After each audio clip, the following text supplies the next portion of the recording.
What's up? It's your boy, Jason Muse, aka the Black Muse. Welcome back to the Black Muse podcast. I'm very excited. I am a little under the weather. Hopefully, y'all can't tell. But the show must go on, and I'm very excited to have a special guest yet again, somebody that I met on Clubhouse. I feel like Clubhouse is basically the incubator for the people that I bring onto my show. So without further ado, I want to bring on my guest, and we're going to get into some high-stakes conversations, and hopefully, and I expect that this is going to be the case, we're going to be able to talk about the nitty-gritty of the high-stakes conversation involving trans identities and whatnot with a person who considers himself a part of that community. So without further ado, I'd like to introduce my special guest from Clubhouse, River. River, how you doing today? Hey, Jason, I'm good. How are you? I am good, all things considered. Yeah, you're holding up pretty well, I think. You think so? Can you tell I'm sick? Can you hear it at all? I did some tea. I think maybe just a little bit, but not too bad. Okay. It was way worse this morning. It was really bad. Yeah, lots of people are sick right now. Yeah. And I don't know what I have. I had a scary bout with COVID. People generally on Clubhouse knew about it. I don't know if you found out at one point. I just disappeared and everybody was like, "Where are you?" And I was like, "I was in the hospital." And everybody was like, "Oh." Yeah, I think you were the first noteworthy Clubhouse COVID infection. So I do remember you were really, really sick and having a hard time talking. It was tough. Yeah. And that was a scary thing. But I don't know that I have COVID or some kind of respiratory thing. I'm hoping I don't have COVID, but we'll see. I hope I just have like a regular flu or something, and I get over it pretty quick. But enough about me. How are you doing? Yeah, it's 8 p.m. here in Michigan. I didn't have time to eat dinner, so I had a bowl of cereal, and we're gonna hope that gets me through. Okay, this is my impromptu magic. Greatest of all time cereal. So my favorite cereal is Pokemon cereal. It's That's such a novel choice. I think you're literally the first person. I know exactly what cereal you're talking about too. I think you're the first person literally to ever answer that way. Yeah, it's nostalgic, and it's like I feel like it has the best of multiple kinds of cereals because it's like the little fruit berries of Trix or whatever, but then it has marshmallows that are shaped like Pokemon loosely. Yeah. So I enjoy it. It's what Lucky Charms wishes it could be. Yeah. Like the Lucky Charms, the little weedy parts are disgusting. So yeah, they're gross. Ugh. I used to pick out the marshmallows. I think I once got a box of just the marshmallows. That is so not healthy. I don't know what I did with it. I think it was a long time ago. I don't remember, but no, it's not healthy though. But it's I'm making fun of you a little bit, but like also I'm a total hypocrite because I totally would be like down to like eat just the marshmallows. Like so remember when Captain Crunch did remember when Captain Crunch did Oops All Berries? Yes. That was freaking genius. I was like, because that was the part I liked anyway. I was like, get the yellow crap out of here. I want the berries. And they're just like, oops, all berries. I was like, genius. Freaking genius. And I wish they would have done that with Lucky Charms. But yeah. Oh, we got some people watching live on Twitch. Ayo. Somebody actually who was a guest last time.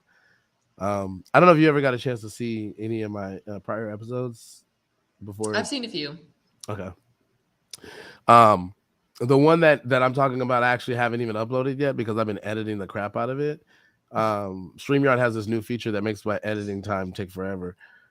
Which I forgot to tell you just real quick because I know we're streaming, but I want to tell you after we're off, you're going to have to wait a little bit so that your localized camera can upload to here so that I can have like your camera.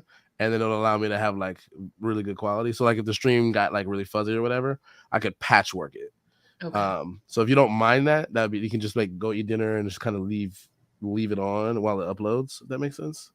Okay. So I wanted to tell you that from before. But anyway, so we are here to have a fairly high stakes conversation. I'm very comfortable having this kind of conversation with you.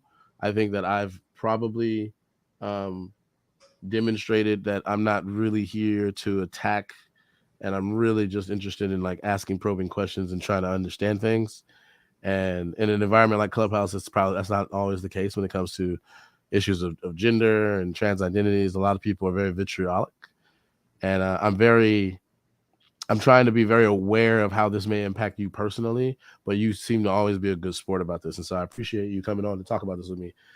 Is that a fair? Maybe I'm reading into things, but that's my sense of like your comfortability talking about these things with me in the past. Yeah, I think I'm happy to share my experience. I think sometimes it can be tough because my experience is not everyone else's experience. So sometimes people get mad at you for having an experience. But so I'm going to do the best to represent ideas as a whole without relying too much on my experience, but it's obviously going to be tainted a little bit. But yeah, I do. It's an interesting topic. I like to explore it to the best of my ability away from an emotional lens, right? I actually, that's what I like about the conversation that you and I have had about this is we can kind of think about it philosophically and it's sort of like logical implications. And that's why I'm excited to talk today about hopefully multiple kinds of trans identities and see how they all kind of intersect with each other, how they're different from each other,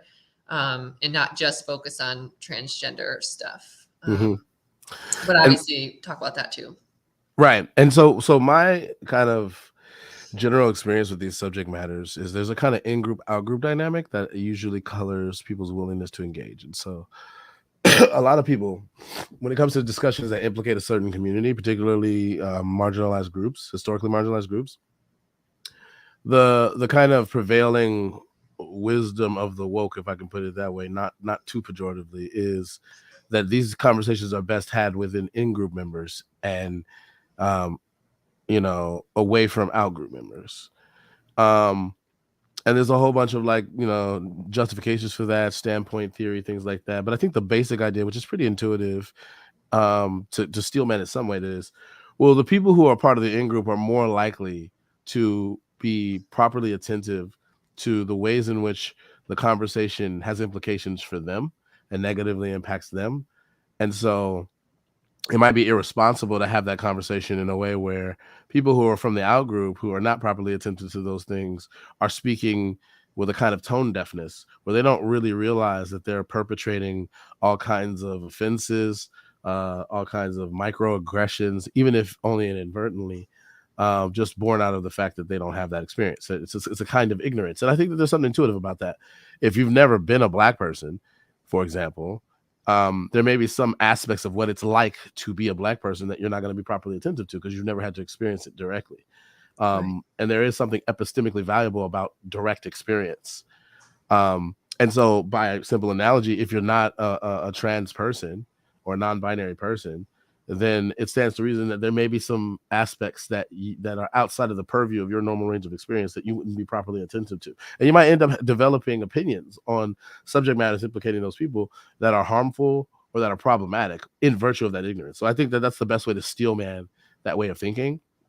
And so my dilemma has always been, well, how do I balance that set of concerns? To a certain extent, I actually do genuinely feel that there's some validity to it, with another set of concerns, which is, if you're too censorious about what you can and can't talk about, then what you end up doing is blocking people's ability to actually learn from members of the community that have the experience that I don't have. So if I'm not allowed to interact with the person as an out group member, then what I minimize the opportunities for me to actually become aware of the things that I might be tone deaf about.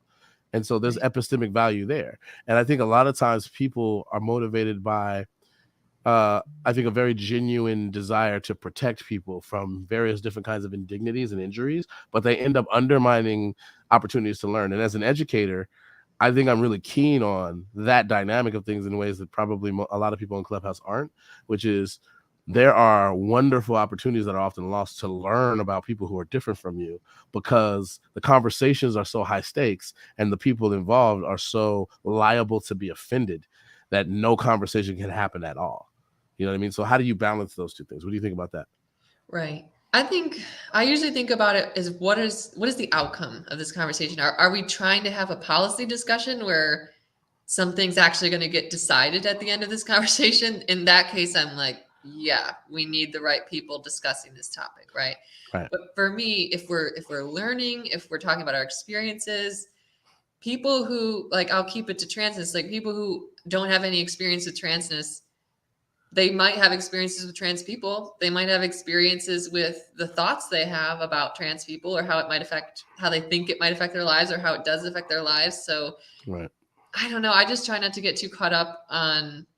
I don't think, like, this happens a lot on Clubhouse. It sort of seems like people think that having a conversation is going to change the world, and I don't think most people walk away from those conversations even changing their mind at all. So I don't. I think it's just, it's interesting. It's good. It's fun to have a conversation. It's fun to explore new things. But I also agree. I see to an extent where damage could be caused. So it's important to be conscious of that, at least. Right. And you do have bad fake actors True. who will, under the auspices of trying to engage inquisitively, really have an agenda. And what they're trying to do fundamentally is defeat the other side and vindicate or justify their worldview with respect to whatever the relevant group is. And people engage that way on Clubhouse too. And so a lot of times it's actually vague. It's actually hard to tell what people's motives are. And so, and oftentimes my attitude about certain people is I don't give them the benefit of the doubt. It seems like there's certain kind of red flags, and it's usually very informal, and it's usually there's reasonable doubt there. But like, I can understand why a person would sense that somebody like Norm, who you're familiar with from Clubhouse, maybe isn't being the most, you know, genuine every time he interacts about certain issues. Maybe he is, maybe he isn't, but there's some plausible doubt there. And I like Norm, but sometimes Norm comes off as like he's really just trying to defend something, as opposed to he's really being inquisitive, but he frames his mode of engagement as if he's trying to become more enlightened. Um, and so he ends up saying some things that I think are a little tone deaf and a little problematic sometimes, even though I don't think he necessarily intends it. That might be one example. I think also, if I'm going to be fair, I've been guilty of this too. Um, Perhaps with respect to various different identities that, you know, I would be a member of the out group, maybe Jewish identities, maybe trans identities, maybe LGBTQ plus in general. So all of that to say, I'm trying to engage with you in good faith to the best of my ability, taking those kinds of concerns into account. Um, and hopefully I don't stumble too much in terms of being tone deaf or saying things in complete ignorance.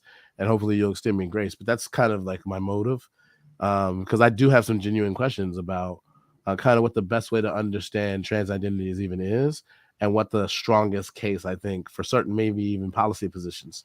So I think probably our conversation will implicate some policy positions, even though we're not necessarily going to be introducing any bills on the floor of the House or anything after this conversation. Right.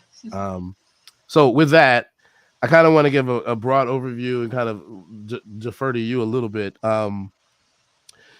One of the things that's been kind of on my mind is there seems to be an inconsistency with which people more left of center uh, engage about transgender identities and non-binary identities on the one hand versus something like being transracial on the other. It seems to me that the consensus is that the former is a thing and is legitimate, and the latter is, for some reason that I don't fully understand, not legitimate, or at least the people who think that are in the minority. um or at least that's my perception, even within the in group, right? So amongst those who are maybe a part of the LGBTQ plus community broadly, or maybe the trans and non-binary community in particular, it seems to not be a very popular idea to want to confer legitimacy on the notion that a person can be transracial, but definitely people can be non-binary or transgender. And I've always been fascinated by that, because my basic understanding is that there is, at least in some cases, is some kind of link to a certain kind of dysphoria with respect to one's gender identity that is in some sense the root um, of that identity, and that people genuinely feel this way. I've met people who've told me that. I have no reason to disbelieve them. I think that you've told me this. I live in San Francisco, so I actually do, I think, more than the average person, have more opportunities to interact with members of the LGBTQ plus community. Um, so like, I've always wondered like why the former is supposed to be a thing, but the latter can't be a thing. Because it seems to me that a person could experience dysphoria with respect to their racial identities every bit as much as they can experience dysphoria with respect to their gender identity. What do you say about that? Yes, hopefully this will not annoy you, but I will say that it kind of depends on your definitions. I would argue that people left of center and maybe others actually do support transracialism, but maybe not in the way that you're thinking. So we have to look at how, when we're assessing whether or not we want to support something that's super important to me, it seems, on the people left of center, where is the directional flow of power happening? So the things that get brought up with regard to transracialism is often Rachel Dolezal or the London guy who wants to be Korean.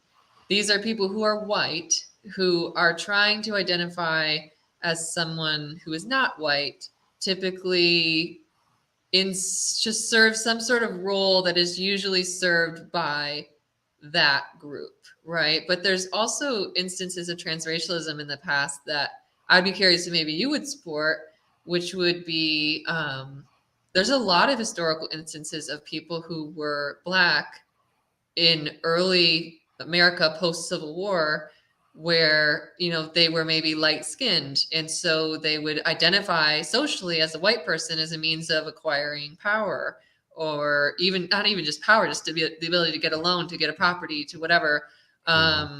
That's sort of an interesting example of transracialism that I think a lot of people would support. Probably, certainly people on the left would, because they would say, okay, there's this system of injustice, and you are simply averting that system of injustice, right? That is ultimately what you're doing. You're not trying to take power away from someone who is maybe minoritized. You are yourself trying to acquire more power, right? So the difference becomes, is it, in my head, is it a sincerely held belief or is it not, right? Is this is a person, like these people in history, right, that were transracial, they didn't wake up and they like, oh yeah, like I've always been a white person on the inside, right? They were doing it because society kind of forced them to, right? Whereas some of these other examples that are more modern, some of them say that they're sincerely believe it, but then other ones seem to imply, yeah, I don't want to go too far. So do you want to pause for a second and talk about what I've talked about so far? I'll just say what I have. I have 1, 2, 3, 4, 5 examples of modern transracialism. I thought maybe we could kind of go through each one and sort of explore what we think the motives are and something like that. Yeah, I have no problem with that. I think it's Ozzy London is his name, or their name. But I think so one example, which I'm not sure is an example, and I'm wondering if this is on your list, is Lil Kim and the bleaching of her skin to appear more pale. Would you consider that an example? And if not, why not? I think, does she now identify as white? I'm actually not sure. Okay, because that would be what would be important to me, because what ties these sorts of trans identities together, in my opinion, is the identity. Are you identifying as something within a social construct, right? Or are you just sort of like falling within the lines of that social construct? So I would say like blackfishing. I don't think I would in my opinion, I would not put that in the category of transracialism. I would say that that's something else. But if she was like, oh no, I want to be a white person, I want to be perceived as a white person, I have a sincerely held belief that I'm a white person, that's why I'm bleaching my skin, I would say that I would put that in a different group. Maybe I would put that in the transracialism category. It's not clear if she's identifying as white, but she's clearly trying to look the part. Okay. And a lot of people are viewing this as a kind of self-hatred. So let's see if I can share this real quick.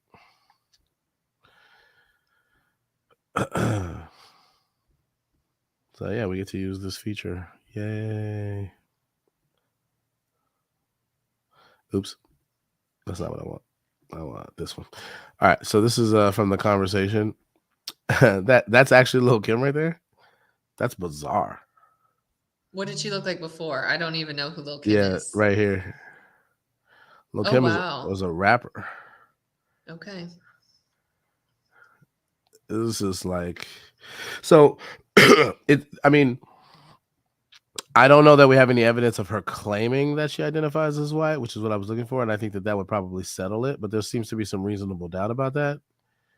Um, but she definitely has gotten a bunch of cosmetic surgeries to appear as if she is white, and has changed her hair to that effect. Yeah. Um, and this thing is raking her over the coals because they, and this is a perspective about this kind of thing when black people do this is that it is a manifestation of self-hatred, and they have a point. I mean, there is a history of that kind of thing for sure. um and not actually not at all disconnected from the history you were giving voice to in a way, because you were talking about people basically being white passing historically, and there were all kinds of systemic excuse me, there are all kinds of systemic reasons why that even was the kind of thing that even made sense to desire, because whiteness had a special relationship with power and privilege, uh, in back, especially the most pronounced during slave days, but even after that, in the Jim Crow South, for example. So being white passing was like, in some sense, like they had a certain kind of social cachet. Like you could move in certain ways under the benefits and privileges of being white or white identities if you could pass. But now in 2023, a lot of the structural elements have changed fairly explicitly. That doesn't mean that there aren't some that have been preserved in various ways, but it seems that there is a marked difference in the time period now and why a person might want to do that now versus back in the slave days. Because you can definitely be black and still benefit in various different ways in our society, way more so than back then. So a lot of people view this as just a kind of internalized self hatred. And there's an interesting like discourse about that. So I actually am ambivalent. I don't know if this counts as the kind of thing that you're talking about, because it's not clear, at least from this article. Maybe we can find a different article, to what extent she identifies as white. But it seems important for you that if she did, this might be an example. Is that correct? Yeah, certainly. And I think even without her identifying as white, I mean, it still kind of falls into the purview of the conversation. So, yeah, and whether or not it's self hatred, I mean, I don't know. It's, I would have, I mean, yeah, you would think that in a modern era where being black is not seen in the same way that it was in the past, or you don't have the same kind of legislative, literal barriers. If you are black, you cannot vote kind of situation. Um, I would wonder, yeah, I guess I would just want to know her motivations, right? Like that's something that's important to me when I'm investigating these sorts of ideas is why are people doing this? Like, do you think this will help your career? Do you just think you're ugly when you look more black? You know, like what is the driving force here? I would be curious about. Yeah, well, I mean, I guess there's a mixed, so there's a whole discourse, and everybody that's participating in the discourse doesn't have the same perspective. Right here, this thing is signaling, this little tweet here is signaling, Lil Kim's self-hatred makes me sad, but attacking her is wrong because she's already broken inside. So there's at least some kind of compassion implicit in that, where it's like, look, demonizing her for what she's doing, even though on some level it makes me sad, doesn't really help the problem, because clearly, obviously, she's going through something, right? And I think that that's kind of the implication of this kind of tweet. But yeah, I've been like really fascinated by this development with Lil Kim for the longest time, like what her motivations are, and without any access to her directly or whatever. I mean, I guess I would probably have to find some kind of interview. I don't know that she's ever talked about this out loud. Um, but it's like bizarre to me that she looks like this. And Lil Kim was a rapper. Um, and I remember her circle of the '90s. And so for her to kind of go full blown like blonde woman aesthetic is like, wow. Yeah, it's That's definitely insane. giving Pinterest like I refinish homes for a living kind of model. Yeah. So And we don't have to stick on this example too long, but it's just an interesting thing to consider. I do have legitimate questions about whether we're willing to count this as an example of transracialism, but if it were, hypothetically, just for sake of argument, Okay. why would, and you did say that some people on the left, at least some people, kind of do see it as legitimate on some level, but like my impression has always been that it's not that popular to see that, and that I've actually um witnessed people on Clubhouse vehemently rejecting that idea. Among those is Damani, um, because and I actually genuinely was baffled by his argument, and so I don't want to try to rehash it because I might have just misunderstood it, and I don't want to like misattribute things to him. But he gave an odd distinction that I didn't think was valid. I'll just say that, at least based on my limited understanding of what he was trying to say, where basically race has some kind of intrinsic connection with genetics that gender doesn't. And I was just kind of like, that seems false to me. Um, and so I would be curious how a person would argue that kind of thing. Um, because the genetic and biological correlates of those of both of those things, I think, are very well like documented.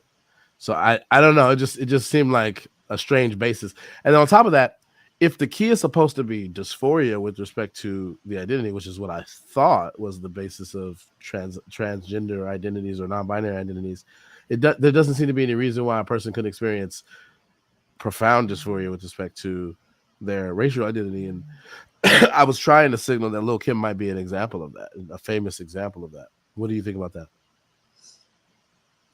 Yes. So I would say definitely race is constructed around roughly, right? Around sort of ancestral origins, right? Like people who are black are usually of Central or South African descent or Caribbean. People who are Asian are descendants of people who came from that area, so but roughly, right? Like we know that race has changed in the past. We know that Irish people and Polish people used to be still white, but like a different, like a lesser kind of white, and now they're just white, and um the fact that we consider people from the Caribbean and people from like Eastern Africa the same race is odd, but it's largely based on their skin color. So I do think that for the most part, you can say pretty confidently what a person's race will be based on who their parents are.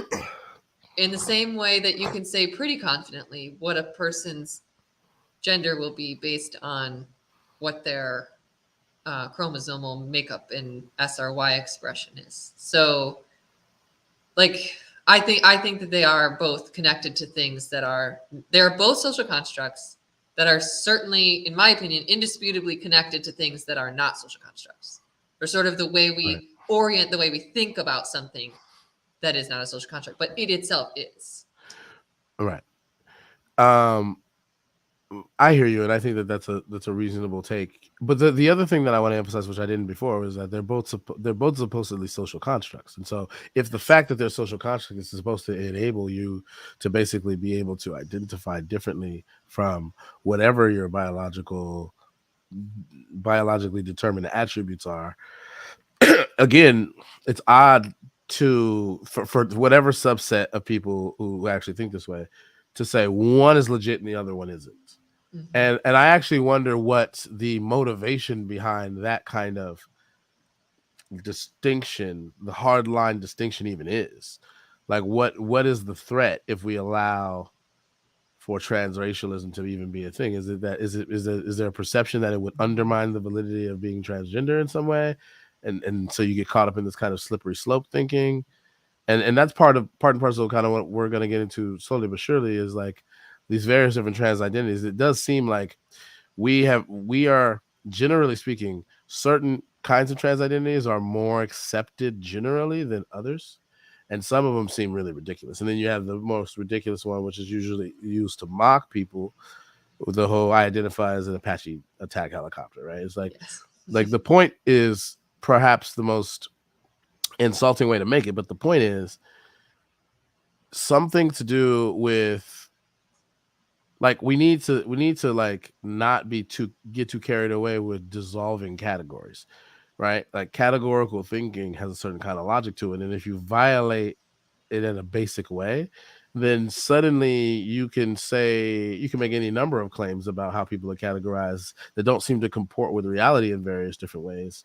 And it seems like you unleash a kind of nebulousness with which people can identify as whatever. I think that's the ultimate point trying to be made, and perhaps the most offensive way possible. But there's some validity to that point. I'm wondering, like, how you have you to what extent have you thought um about that?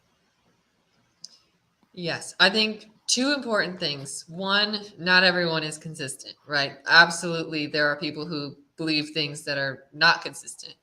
But I would also say that if you're going to look at it as the left or society in general accepts transgenderism but does not accept transracialism, if you're only ever looking at it like um in its entirety, right? Like we fully accept transgenderism and we fully don't accept transracialism. I think that's inaccurate, and we're never going to be able to get there because some people will say things like, well, all genders are valid.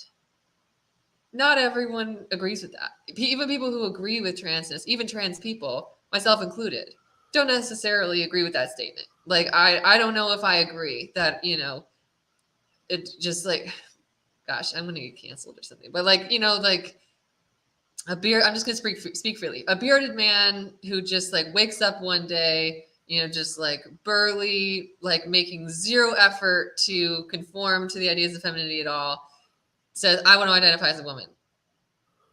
I'm going to be like, okay, like good luck.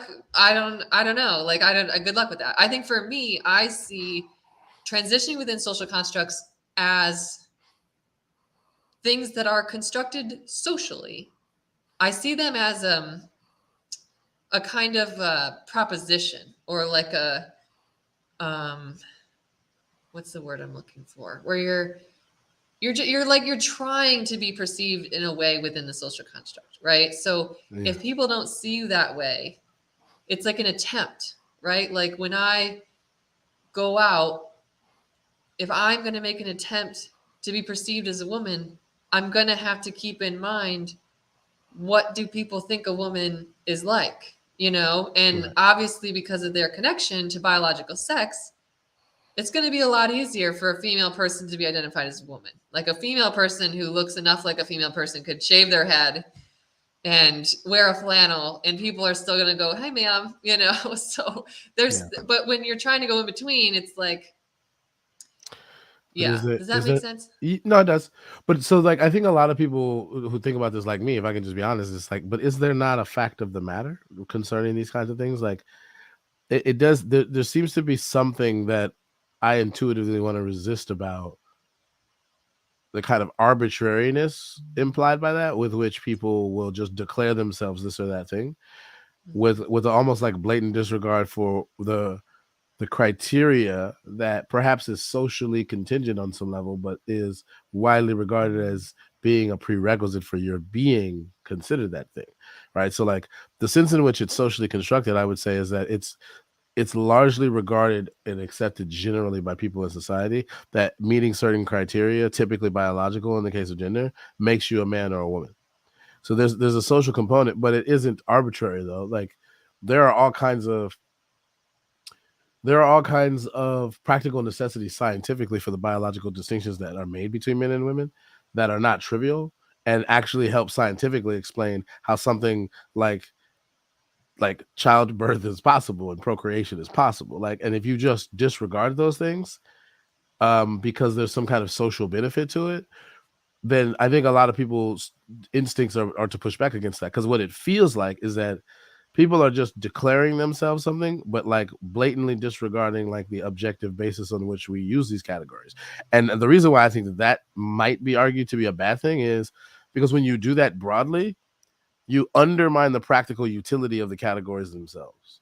right? So like if I have a category, a basic category of like a dog versus a cat, and there's certain kinds of like biological criteria, maybe even down to chromosomal structure that distinguishes them, and we can break it all the way down to DNA if we wanted to, right? But if you just start declaring random things dogs, then there's a certain kind of undermining of the category's utility because it introduces ambiguity. And I think that a lot of people feel, myself included, that wait, hold on a minute. We don't want to just abandon the practical utilities of these categories, even though I think some people argue fairly convincingly that the categories themselves are in some sense pernicious or inflict harm on people who don't quite fit them nicely for whatever their reason, because they experience gender dysphoria or whatever. And so there's an interesting kind of interplay between those sets of considerations. And I often wonder the kind of hardcore trans activist types if they've actually considered the other side of that coin, or are they just too preoccupied by trying to protect people who don't quite fit nicely to these gender categories from various forms of perceived or maybe even real oppression from people who are in some sense reifying those categories, and in so doing, in some sense, kind of forcing people to fit them even when they are resisting it. They're naturally inclined against it, if that makes sense. Yeah, that does make sense. I think the thing that's challenging is because, yes, we have biological sex, right? And biological sex is something that is relatively objective. You know, we all know there's deviations for obviously from the XY, XX, whatever. But relatively speaking, it's pretty objective, right? You can measure it. But it's like, I think these things come out of a reality, right? They come out of a real experience of how people move in the world. I think if gender were not a thing that was also social, then we probably wouldn't have these experiences. I think different societies have constructed the way they think about the biological sexes differently, some of which have left more room for people who didn't really fit in. So we could have constructed our idea of gender as it relates to biological sex in a different way. We could have thought about, like, okay, there's a gender for female people who, you know, present one way, and then there's a gender for female people who present another way, and then there's a gender for male people who present one way, so on. But I think the other thing that complicates this is, and this is an issue I have with sort of the transgender vocab that we use, is that there is an element of sex at play here. Trans people, most of them take hormones. Those are sex-based hormones. So at one point there was the term transsexual, and that kind of got thrown away because terms tend to get thrown away when they get weaponized against people. And also I think sexual seems to imply some kind of something else. So I think if we had stuck with like trans sex or something, like it is not just an attempt to be a different social gender. It's also an attempt to modify your biological sex. You are exposing your body to different sex hormones than you had before. So there's also an element of sex at play here. And I think that's where things get complicated in this discussion. Well, I acknowledge that there in many cases are attempts for people to modify, if I can use that term, that's not too loaded of a term, their biology in various different ways to better help their bodies, I guess, conform to. I don't even know if it's too loaded to say preferred gender identity. I've heard recently that that's probably not the best term to use. So just, I guess, gender identities that they're inclined towards, maybe. I don't know. I'm trying to be, I'm not trying to be tone deaf about it, but like, I acknowledge that, and excuse me, they are they are legitimate sex hormones, right? So I'll give you that. But like, I don't know, there does seem to be a kind of basic violation of common sense here. Sometimes I genuinely feel this way, and I've been like disturbed by it, because if the sense in which it's a blatant uh violation of common sense to me is, but like, what you are in terms of your biology, I would say gender, but I know that this is disputed, is a function of objective biological characteristics, and if you introduce modifications to that, like there's a certain sense in which it still feels true to say, but that's not really what you are, even though you're modifying your body, right? And so like I'm inclined to give an analogy that I think is problematic, but I think it's the best way to underscore what I'm saying. Like if we advanced our medical science in such a way to modify a human being's anatomy and an anatomical structure such that they would be perceived as another animal, and this is going to implicate the transspeciesism thing. So like let's say that we literally like adjust their biology to where they look more like a dog, let's say, with like a tail. Like we just have like magnificent scientific advancements. We have a full tail. They're shaggy. They even have the snout. Everything, right? Like there's a certain sense in which I still feel it makes sense to say, but they're not actually that. They just modified their biology using incredible scientific advancements to make them look the part. But there's a sense in which they're not actually that thing, because there seems to be a objective biological based criteria that insofar as they're actually human biologically, they could never not be human, right? And there's an interesting question about to what extent you can modify an entity, a living thing, or a person, let's say, to where they would cease to be human and start being something else. There's a kind of like ship of Theseus thing philosophically that and I've studied this kind of thing when it comes to transhumanism in general. And transhumanism is in many ways an unfortunate title because it's not really talking about trans identities per se. Transhumanism is more about, it uses the trans prefix, but it's more about transitioning from a human starting point to something mechanically advanced, like some kind of cyborg like thing, if I can use a sci-fi term. And so I'm wondering, like, if there are any, like, my sense is that there seems to be an objective criteria for things that make them worthy of being categorized that way. And there is a social dynamic and an interplay, but I don't know that that's a part of the criteria. And I think that the discourse on trans identities is that no, actually the social stuff is a part of the criteria. And I think that's the controversial part, because I don't know that I don't know to what extent that's true. So I think that that's what makes this a very interesting discussion. What do you think about that? Yeah. I tend to try to use words. I tend to try to describe things in ways that are true, right? So a trans woman is a male person, biologically male person, who is making a concerted effort to be perceived socially as a female person. Right. I think that that's a true statement.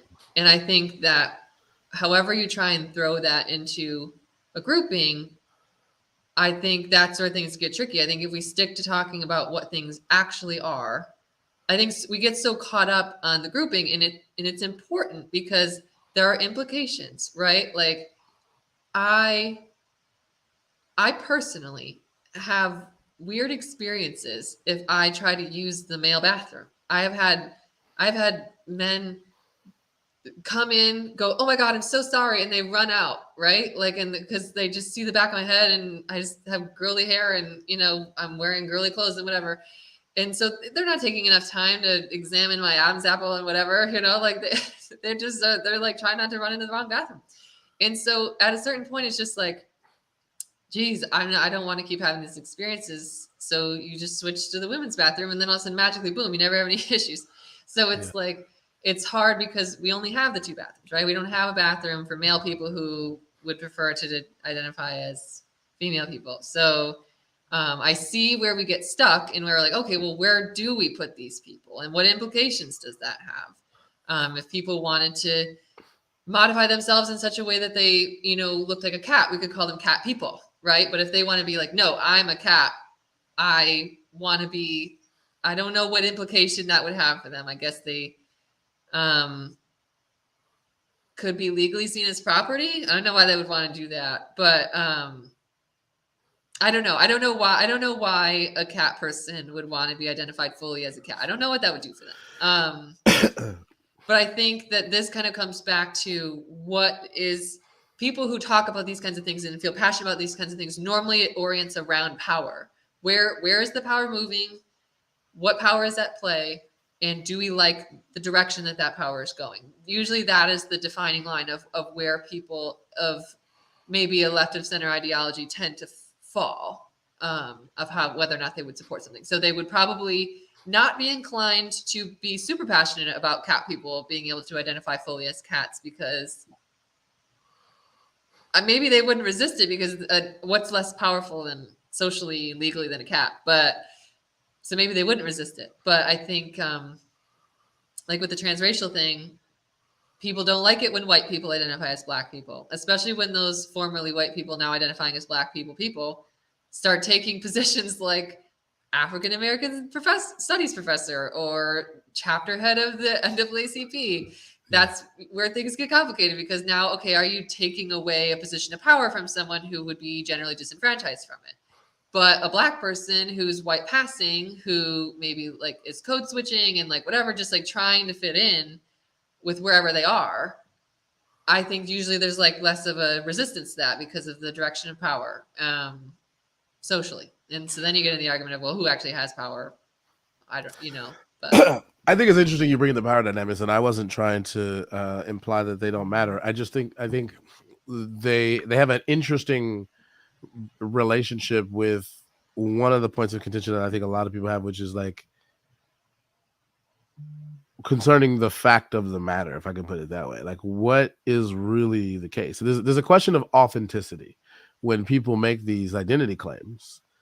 And I've always sensed, and I'm trying to be very careful, but I'm also trying to be honest, right? So hopefully this doesn't come off as offensive more broadly. I probably wouldn't offend you, but other people who are of a trans identity who hear this might be offended.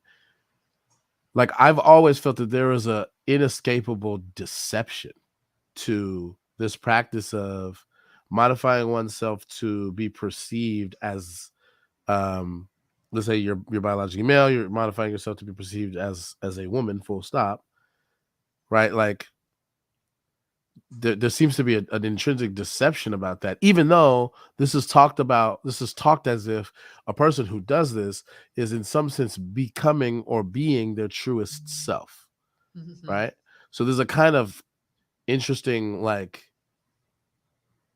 almost turning it on its head. It's like this concept of like, well, like, there seems to be a kind of preserved inauthenticity to it. What I think is authentic is that the person genuinely feels the feelings of dysphoria. That part is authentic, I think. But the inauthenticity comes with the categorization claim or the identity claim, because the basis of that is in some sense not met, at least the biological basis. Now, I know that there are people who argue very forcefully that what they call biological determinism is in some sense a false ideology or something.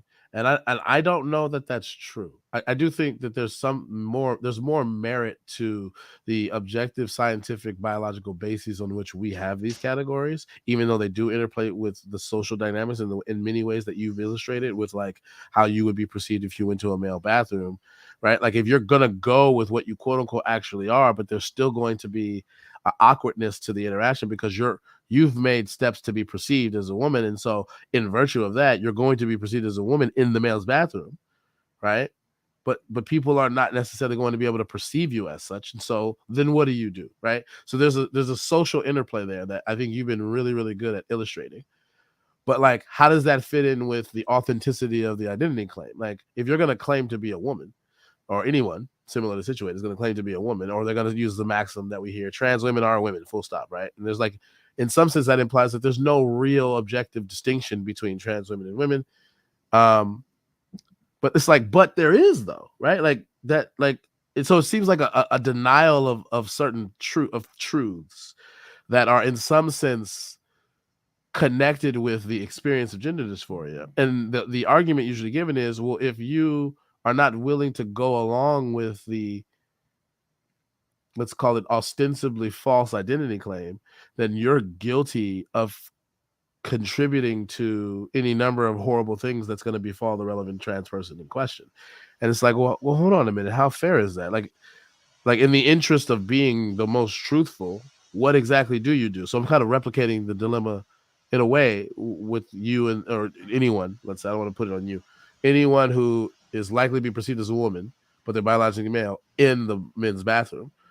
I think I'm trying to replicate that and go, well, what do you do from the standpoint of trying to like be honest about what is happening, right? Like if you know the person is in some sense biologically male, but they've done a whole bunch of things to be perceived as a woman because they experience gender dysphoria or they're naturally inclined to do so or whatever their reasons, then what is the truest way to talk about that, right? And then also that's mitigated against the social political elements of you don't want to generally offend people or disrespect people or perpetrate or perpetuate any number of traumatic harms that have a special connection with suicidal ideation. Like you don't want to do that either, right? But like that's like that's the part of this discourse that like it feels like there's not that much of a discussion on that because it's really a lot of times when this discussion is had on Clubhouse or whatever, and this is the last thing I'm gonna say, it feels like that facet of it is gonna get shut down because fundamentally you can't say that. Fundamentally, you can't talk like this because that's transphobic, right? So we just label it as pejorative, like that's transphobic. You can't say that. And so now we know we don't get to like hash out the implications of this. And so like I feel like a lot of people, myself included, feel frustrated by that because we don't desire to offend anyone, but we desire in the interest of being honest about what's going on to talk about it in an honest way. And it seems like the honest way of talking about these things is transphobic or in some sense bad. You know what I mean? Yes. Let me try and address everything there. So I would say I would be willing, depending on the definition, I would be willing to accept what trans people do as deception, but just ask them the question, is all deception bad?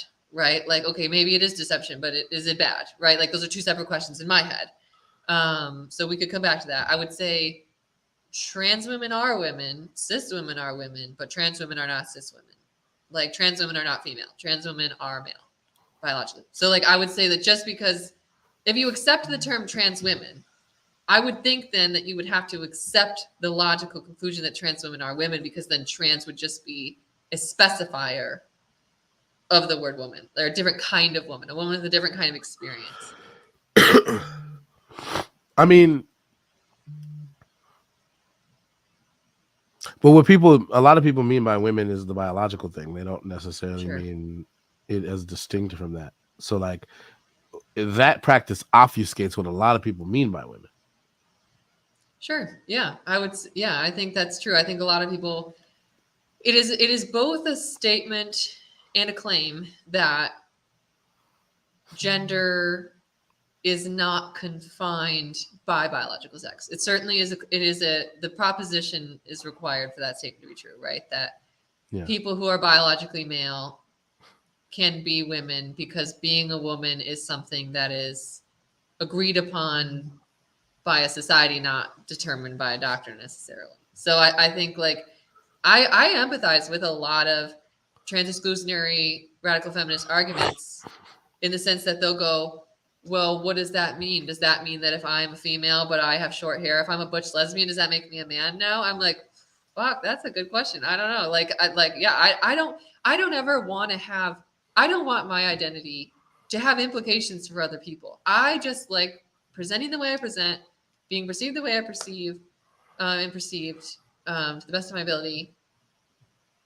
I just want to be me, and then but unfortunately that has implications, you know, and so that's the challenge is like I don't want a butch lesbian to have everyone call her sir now because everyone thinks she's a trans woman. That makes me sad that happens to that person.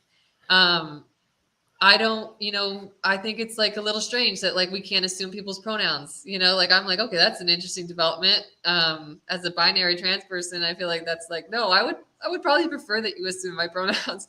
But you know, I don't. So let's see. How do I tie this back to what you were saying? So I think it could be seen as deception for sure. I think that there are definitely kinds of deception that I would say are not bad. But I would say, like, you know, if you tell someone you like their shirt, but you don't, you know, that's deception. Or you say, I feel like that's bad. yeah, maybe it is bad, right? So like, and it depends on your perspective. So I think if you're a person who believes that all deception is bad, boom, end of story, 100%. Yeah, trying to Yeah. make yourself look like a trans woman is whatever. But like I think for me, especially when before, like when I was right before I had started transitioning, where I was still presenting in a very feminine way, but I hadn't even taken hormones or anything yet, people would still call me ma'am. And I feel like that says a lot about the way, maybe you could argue that that wouldn't have happened 15 years ago. But I think like it's so obvious that there's social things around how we perceive people to be one gender or another. And let's say let's say like right now, I don't identify as a trans woman at all. This is what I look like, whatever. And then someone goes like, perceives me as a woman, is that deception if I'm not even trying to do that? If I'm just presenting the way that I like to present, if other people happen to perceive me as a woman, that's their problem. I'm not trying to see them, you know? Like then what's the Or implication there? The well, intention seems to matter then. yeah, that's what I was gonna say. I think the intention matters, right? So like, it's not so much just the fact that you're liable to be perceived a certain way, is that you've taken steps to do that on purpose so that you can be perceived that way.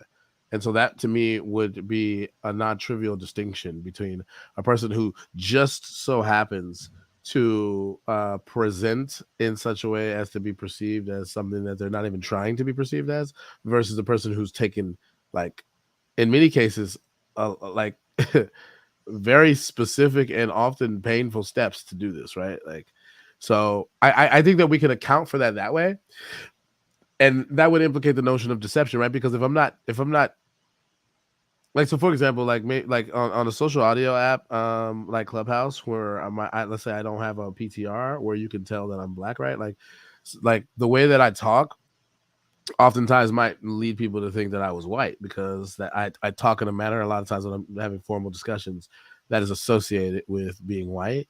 And so the reason why I'm talking that way isn't so that people perceive me as white, though. So it's not an intentional, it's not, well, the intention of my talking that way isn't to be perceived that way, but I can admit on some level that I'm liable, maybe, in certain circumstances, to be perceived that way. I've actually had people tell me that before. Like, oh, I thought you were white. Like, nah. So I think that would be different from something like what Lil Kim is doing. What Lil Kim is doing is going out of her way to be perceived as white. She's taking very intentional steps to modify her body to be perceived as a white woman, blonde-haired white woman. And I think it's just obvious that that's what she's doing. I think there's a clear, or there's evidence of an intent there that doesn't always obtain. And I would that intent would be the distinguishing factor for me, to reiterate what I said before. And so I think that that's fundamentally different between the two cases, such as you described it, right? Like, the intent does matter. And to reiterate what you said, but like, I keep going back to this point, like, there's an undermining of the utility of the categories when you introduce ambiguity, or at least that's maybe an unintended consequence. Perhaps the real intention is to make it more inclusive for people who don't feel like they fit nicely into these rigid categories. But an unintended consequence, I think, is the undermining of the utility of the categories. And we have a whole bunch of social systems, some better or worse, right? So like, various forms of discrimination against women, I think, are built on these distinctions between men and women. I think that would be bad. So back in, before, in the 1900s, before women got the right to vote, the distinction between a man and a woman was like implicated in disallowing women to vote, for example. I think that that's a horrible practice historically, and we can name all kinds of things like that historically. But we also have like distinctions that are germane to civil rights, and in ensuring that women have equal rights as men. And that's also built on the distinction between men and women. We also have men and women's prisons, and there's implications about safety. And we have traditionally women's only spaces, and there's implications about safety. And those also get implicated in these matters as well, however rare of a case they may be. I don't think that every trans person has some nefarious intent to try to like gain access to women's only spaces for nefarious purposes, but an implication of obfuscating the kind of more rigid categorization between men and women is you can have someone who's biologically male enter a women's only space insofar as they are identifying as a trans woman, and they can have the full anatomy of a male, and there's implications about what they might be able to do to those women in question. We've had actual cases of women who've been raped in prison by trans women, and gotten impregnated.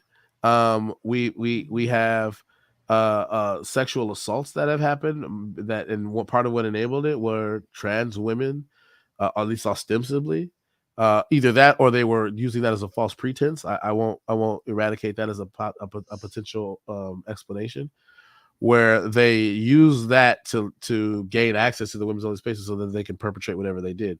And it's not all trans people, and that the vast majority of trans women don't do this, but like that like when it comes to those implications, it's like, well, hold on a minute. Like, these are all implicate these and many more things are implicated in a kind of looseness of categorization, I would say. And I think a lot of people are up in arms about that. If in some cases, I think they exaggerate how often they happen, and I would criticize them, but they do happen, and they are, I would say that they're rare statistically, but they do happen.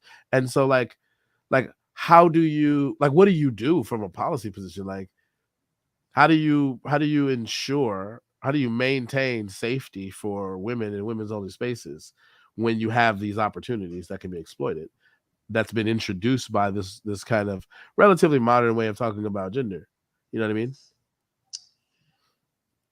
Yes. I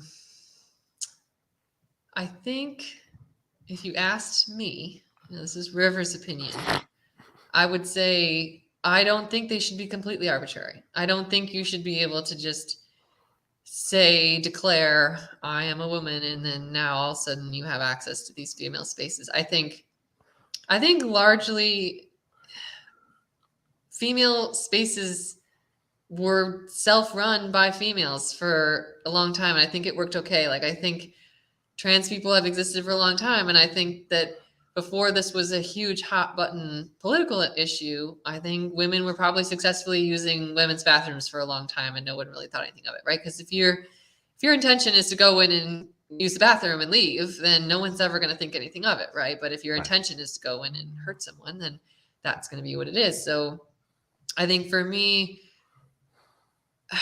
yeah, I think it's tough, because if I ran over someone with a car on accident, I was texting, and I had to go to jail for 2 or 3 years for involuntary manslaughter, I would be really freaking scared about being in a men's prison. Like, I have teeny tiny boobies and like a hairless butt, whatever. And I just feel like I would, but I would not feel safe. And I certainly would have no intention of harming anyone if I went to a female prison. But again, I don't know what to do about the people who want to assault people. So the only thing I would say is, I think that there just has to be some delimiters. There has to be some hoops you have to jump through, I think, because if I am a person who's trying to get access to women because I want to assault them, I have options, right? I can go to a parking garage. I could, go somewhere else. And I think that if for me to legally go into the women's restroom, I would have had to have been on hormones for 6 months and had a diagnosis from a therapist as a person with gender dysphoria. If I had to at least jump through a few hoops, I'm just going to go to the parking garage, I would think, So, and I also wonder, like, what stops if you are going alone into a women's locker room, I don't really know what stops a male identifying person, whether or not they say, I'm a woman. I don't know what stops them from coming in and harming you, right? Like, because if it's just you, whether or not they identify as a woman is not going to stop them from harming you. So I think it's hard, because you have practical issues, right? And then you have what is reality, what's actually happening. Women get assaulted in women's prisons by other women all the time, right? And I understand that there's a higher degree of danger with a male person, because they could impregnate someone. That's a huge risk. But at the same time, it often just feels like, and not to like divert to a different topic, but it often just feels like people just really want to focus in on this thing, because the amount of time I hear, especially on Clubhouse, the amount of time I hear people spending talking about trans people is so disproportionate to what I imagine these people experience trans people in a daily life. So there has to be some element going on in the social discourse of people just really want to talk about trans people, which is difficult to work with.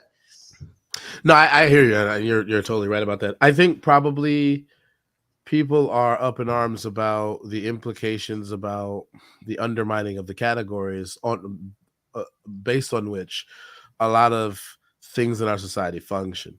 And I think that they fundamentally are taking issue with that, and it implicates trans people. But what their anger or their the ire that they're expressing is not really best directed at trans people. It's more directed at the idea that a person could, in some sense, just categorize themselves as an identity that a gender identity that differs from their biology, to whatever extent that these people accept that the objective criteria or basis for having a legitimate identity claim as a woman or a man or whatever is biologically determined. I think probably most people think something like that, and I don't know that they're wrong because that's been commonly held. Um, I think fairly ubiquitously for a long time, and I understand that there are ideological challenges to that presupposition. Um, But it's really hard to argue against the biological distinctions between men and women. I mean, we have so much understanding biologically of the differences between men and women that have elucidated a lot of things in terms of developing medical procedures for women versus men. And that's actually a domain in which those distinctions matter a lot. And obfuscating those distinctions in that domain can literally cost people their lives. There's certain kinds of drugs, for example, that you would never give to women because of certain facets of their anatomical structure generally. And you definitely wouldn't give them to a pregnant woman, et cetera, or a person who's capable of being pregnant because it might have implications for their ability to get pregnant, et cetera. And if you have a person who is being perceived, who's taking steps, but it maybe is unconscious or something. And this might be a very rare, unlikely situation. But in principle, if you have somebody who's taking steps to be perceived as one thing or the other, and that's obfuscates or in some sense minimizes a doctor or a medical professional's ability to assess biologically what is the best course of action. I've heard that they've had cases like that. Like that's a perhaps rare marginal case in which the kind of, I want to say, subversion of the categories, if that's not too harsh of a word, is quite a serious thing. I think probably the majority of the cases is actually harmless. I think if a biological male who has taken steps to be perceived as a woman, i.e. a trans woman, goes into a woman's bathroom alone, it's not really a big deal. They just use the bathroom, they leave. Like, to your point, I think probably a lot of cases like that are harmless, and they probably happen all the time, especially in a place like San Francisco. Right? I'm not trying to exaggerate the dangers like I think a lot of people in Clubhouse do, but I'm just trying to acknowledge cases in which like the implications become quite serious, and like if we're too if we talk about this with an unwillingness to name those cases, however marginal and rare they may be, I feel like there's something being lost in the seriousness of what people are concerned about. What do you think about that? Yeah, I think like I said, I don't think it should be arbitrary. I don't think it should be completely arbitrary. I think we should use statements that are accurate. I think that deception should only be used to the extent that is, like, I don't know. I don't think like, I don't want to get into a whole new thing, but yeah. So I think I agree that the category shouldn't be arbitrary. I think that, trans women are trans women, cis women are cis women. There are two different ballparks. I mean, I would be curious as a, biologically male person with female hormones. I would be curious should I be taking the male dose of Ambien or should I be taking the female dose of Ambien? I don't know. I don't know what happens pharmacologically, but differently between males and females and whether that would affect me or not. Right. So like, this is where, when I say like talking about things as they really are, like I am a biologically male person with female levels of hormones and who generally is identified by people, in a more feminine way. So I don't know, like you can do with that what you will. But I agree that there can be issues. I don't know like a doctor. I'm trying to imagine a scenario where like a doctor can't make the proper medical decisions because I'm not going to like not tell them. So I guess I'd have to be like unconscious and Yeah, like, that's what I meant. I remembered vaguely a scenario. I mean, in my case, they're gonna find they're gonna find out, but like, I understand because if they're their chart was mislabeled. Well, I guess whether it was mislabeled is probably loaded. How do I describe this? The chart labeled this person with their preferred with the chart had labeled this person in a way that suggested that biologically they were something that wasn't true, and so because that information was on the chart, because there had been a policy adopted at that hospital, whereby um, trans women, let's say, would be marked female. Um, it was some kind of a situation where it implicated like the treatment, and so because they were marked female on their chart, they did something that was damaging to this person because they weren't female biologically speaking, if I could say it that way. And so I'm trying to find it now. yeah. I would say in Um, that case, that was a poor decision, right? Like that was something we shouldn't do. We shouldn't, especially in contexts where it's important. We should be specific, right? My medical chart, as far as I'm aware, says transgender female. Like it says what is the sex you were assigned at birth, male, and then what is your gender identity, transgender woman. That's what my medical chart says, as far as I'm aware. So if there's a medical facility that's making that decision to make it that arbitrary, where we're just going to call trans women female and not put anything else in their chart, that's a bad decision, and I would push back against that. but it was advocated for by the kind of hardcore trans activist types, right? So because it was kind of led by Yeah. this notion of like trans women are women, so there should be no medical I'm not. distinctions. I'm just not one of those people. Like I would consider myself someone of like a trans medicalist, but kind of like even more than that. Like I think people perceive you how they perceive you, and I think you can make an effort to um to have people perceive you the way you want to perceive you, but there's only so much you can do. I think that's a social construct, constructed socially. Society is going to participate in how you're identified in that social construct. I think that identifying within a social construct is somewhat useless, personally. Yeah, I mean, there have been people who suggested as a solution, to be fair, that what you should do is have in people's medical records their biological sex and their gender identity, and so that would help clarify and maybe alleviate the possibility of the kind of things such as I described it. I'm mad because I don't have the actual case, and I usually try to be a little bit more specific, and so I just can't find it. I don't even know where I found it originally. I wish I would have saved it, and we're not even able to evaluate how legitimate it is because what I may have read may have been fake news for all I know because I can't demonstrate it one way or the other. So I feel bad. So I guess take it with a grain of salt. But I think it helps us move forward in the sense that we both agree it shouldn't be completely arbitrary. Yeah. And I think something too that's an element at play here that ties into like the other kinds of trans identities is the idea of it being a sincerely held belief, right? Like I think that a lot of trans people, not all of them, myself included, can really explain it, but just like you just have like it's a sincerely held belief. I mean, when you look back at a lot of trans people, myself included, their history, Sorry. that's okay. Their history of like their childhood and how they behaved as a child and all this other stuff. It's like, dang, like this person clearly had a different experience. And then there's also this biological element where a lot of transgender people have different kinds of hormonal exposures, different in utero experiences. A lot of transgender men have polycystic ovarian syndrome. So, things like that can cause you to produce too much testosterone. So there's this like hormone thing at play that I think is causing people to genuinely have real experiences, and that are playing into how you later perceive yourself. Right. And like with other trans identities, I don't like transracialism. I can't find any examples of people who seem to have a sincerely held belief that they were somehow born in the wrong race.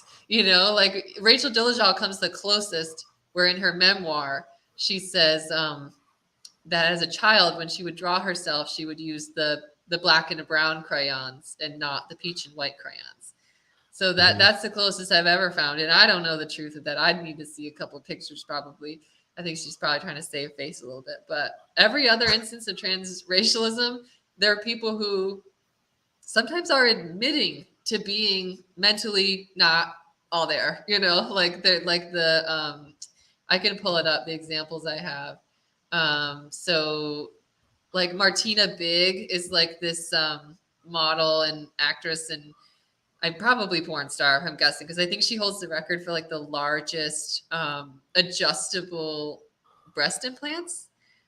She's like an S cup, and she just got a melanin injection in her skin to look like a black woman, and she just said, "Yeah, I just love the way black women look, and I just wanted to look like a black woman, and I'm happy this way." And she went to Kenya and got a Kenyan baptism, and became a whatever. So like, I don't think she has a sincerely held belief that she was supposed to be a black woman. There's the Ollie London.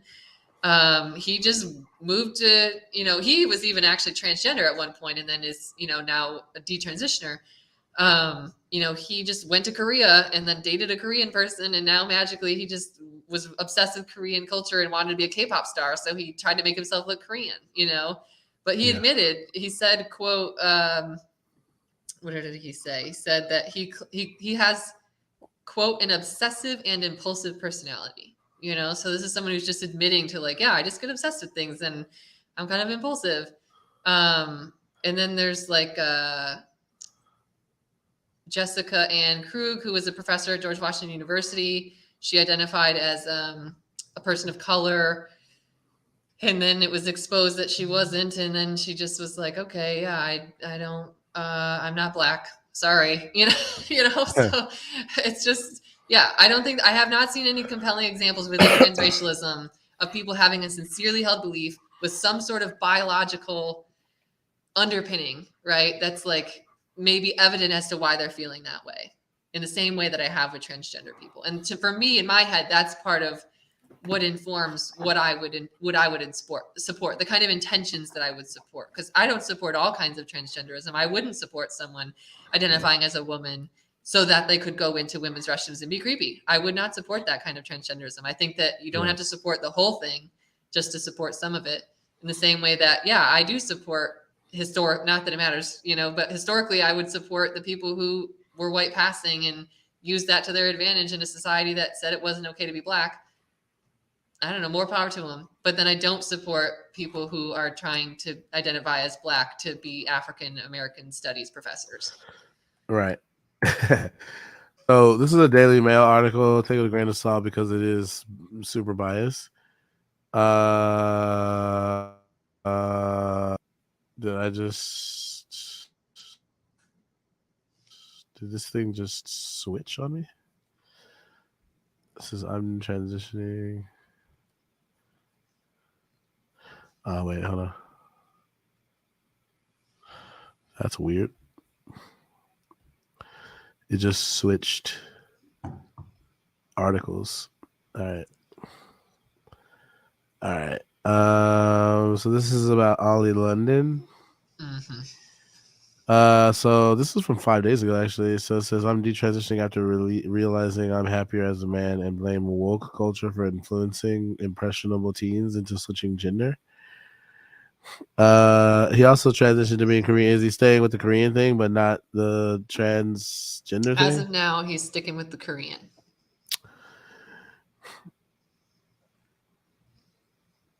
Okay. Has spent 6 months living as a transgender woman, but says he regrets deciding to stop presenting as a male and is detransitioning. Stars who embrace their female side, such as Harry Styles, would leave impressionable teens thinking they're trans when they're not, he says. So there seems to be a kind of agenda with the Daily Mail. I think they lean right. But I didn't know about this updated news, and it was just a quick Google search. I probably could find a better and more reliable article, but it seems like it's Ollie London. I said Aussie London, but it seems like he's still going with the Korean thing. Mm-hmm. Do you doubt the sincerity of his set of transracial claims? I don't think there's any reason to believe that Ollie London has a psychological predisposition to feel that he's Korean. Well, is usually the kind of thing that is cited as kind of evidence of authenticity is the fact that a person is genuinely willing to undergo the various different kinds of modifications, and he clearly did that. What would Mm-hmm. you say to something like that? Like he did the surgeries or whatever to make himself appear more Korean. Are you, would it be in some sense invalid to say, well, that's at least some evidence that he's sincere if he's willing to modify his body in this way or his appearance in this way? I think that his wish to look like a Korean person is sincere. I think that he has he tried to become a K-pop star, and in his debut album was singing about perfection, right? Like he's trying to achieve what he perceives as a perfect look, and in his mind the perfect look is Korean, like the K-pop stars. That's the pinnacle of beauty, and so that is what Ollie London wants to look like. And is that the same thing? I don't I don't know. I don't think so. I don't Interesting. What would be what is it about uh, well, do you think that he experiences any kind of dysphoria with respect to his racial identity? And like what would the probably. I criteria? mean, I think I mean, this is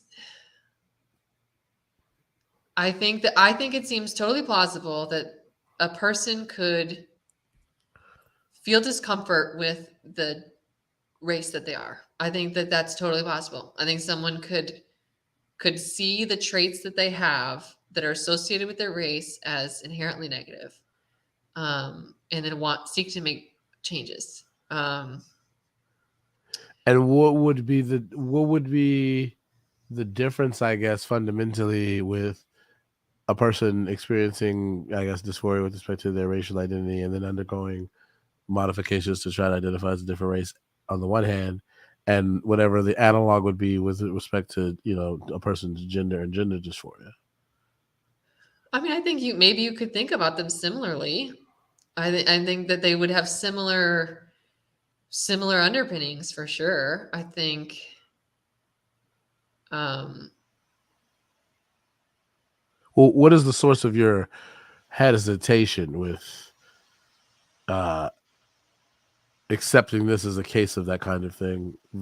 Because my understanding is what you said before was you don't know of any, like, I guess, real world examples of people who genuinely felt, I guess, analogously with respect to their racial identities as a I guess a person who's experiencing gender dysphoria feels with respect to their gender identity. Is that a fair summary of what you said, or did I yeah, misconstrue? yeah. I think if this person wants to walk down the street and someone go, "Oh, hey, you look Korean," So and racist. that does something for him, then okay, That's so racist. yeah, I don't know. I think that there are trans people who, to me, seem like they're seeking attention. I do. I think that there are trans people who seem like they're using transness to seek attention. And I think this person tried to use being trans to seek attention and is now becoming Korean to seek attention. That's me just being a bitch. But like, so I have no evidence toward that. But it's just that just seems to be my experience. I've known trans people who I was like, wow, you are not doing this for the right reasons. And you are probably going to be really sad when you go through all this, but I don't have the heart to tell them, or nothing I say will change their mind. So I think this is the same thing. I think it's very evident that Ali is not satisfied. I mean, he's gotten what, like 30 plastic surgeries, and I don't know how close you have to look to being Korean to feel like, okay, yes, I've accepted myself. So yeah, I don't know. It's just bizarre. It's just bizarre. And with 7 billion people in the world, we're gonna get some weird things that happen, So I think for me, like with how much, I think it's an interesting thought experiment. I would say functionally, yeah, it's very similar to transgenderism. Do we have to accept it because we accept transgenderism? I would say no. I think we can evaluate people's intentions. We can evaluate the sincerity of people's claims. Well, but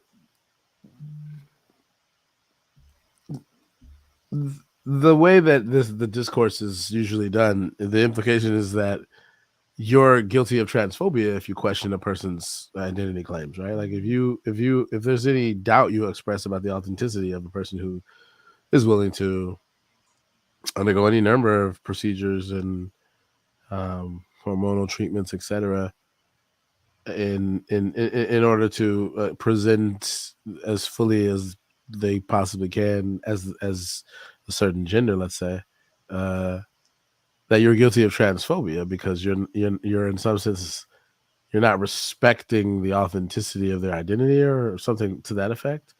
And so I'm wondering if there's an analogous thing you would be guilty of here. If it's like, well, I have all these doubts about Ali London. It's like, well, is that allowed? Because it seems like the contention of a lot of the, and I don't want to talk with too broad of a brush because I know that there's ranges, and I think you demonstrated that not everybody uh, who in any way, shape, or form supports, uh, I guess, trans identities, if I can say it that way, agrees with all of the stuff that the hardcore and I would argue radical trans activists view or think.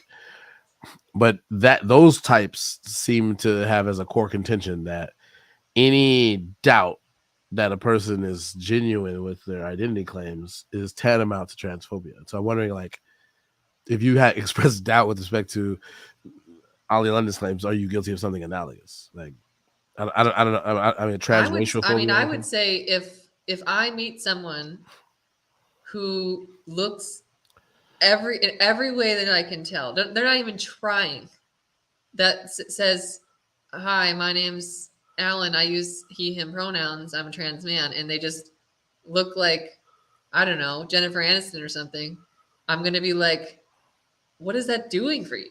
Like, what is that pronoun change doing for you? If that makes me transphobic, then I'm just transphobic. Like I don't let people's reaction to things dictate how I feel about them or how I talk about them. So if I think someone's being trans to get attention, call me transphobic. I don't know what to do about that. So if me thinking that Ali is trying to be Korean makes me trans racial phobic, then call me transracial phobic. Because it doesn't seem like a set of decisions that are coming from a good place. It seems like a set of decisions that are coming from a place of I don't know. I 100% see how people could make these same claims about transgenderism, right? Like 100%. Yeah. I totally see how you could say, maybe I should have just done more work to accept myself for who I was, accept myself for being a man, accept that it's okay to just be a feminine man, right? Like maybe that should just have been okay, and I should have been able to accept that, and I should have been able to work through it. Maybe that would have been possible, right? Like 100%, maybe that would have been possible. I just only lived so long, and so I had to make a choice about how I wanted to present myself and how I wanted to be in the world. And I used to be scared of getting old. I'm not scared of getting old now. So I think it's also I used to hate sex. Now, not hate sex, but I just had a hard time with sex, and now I love sex. So it's like all of these things in my life got better when I decided to make moves to transition. And and for me, like I've had people tell me like, "Oh, well, you don't pass," and I'm like, and I don't care. Like why would I care? I'm just me, and I'm the happiest I've ever been. I am the most comfortable in my body I've ever been. And I think that if you're there's a good book I read once, it's called Nobody Passes. And it's just this idea of like, if you go into it with this obsession, this idea of like, I want to be perceived indistinguishably as female, then you're probably never going to be satisfied. You are probably going to go the rest of your time as a trans person just nitpicking yourself to death, right? So I think you should maybe make certain steps to get to a point where you're not like just visibly offensive to other people, I guess. But like, I don't know. There was a lot there. And I don't even know how I got there. But yeah, I guess I question Ali's motives, and I question the decisions that he's making. It's not my life. I don't really care. But like, I question whether that actually would be a source of happiness for him because of his intentions. I question Ali's motives too, to be fair. I often also question the motives of trans people. I guess what I was real interested in is why one is allowed and the other isn't, because that's like what my ears perk up with what I perceive to be double standards in this discourse, right? So like I honed in on the differences or the distinctions between transracialism and transgenderism. Um, I don't want to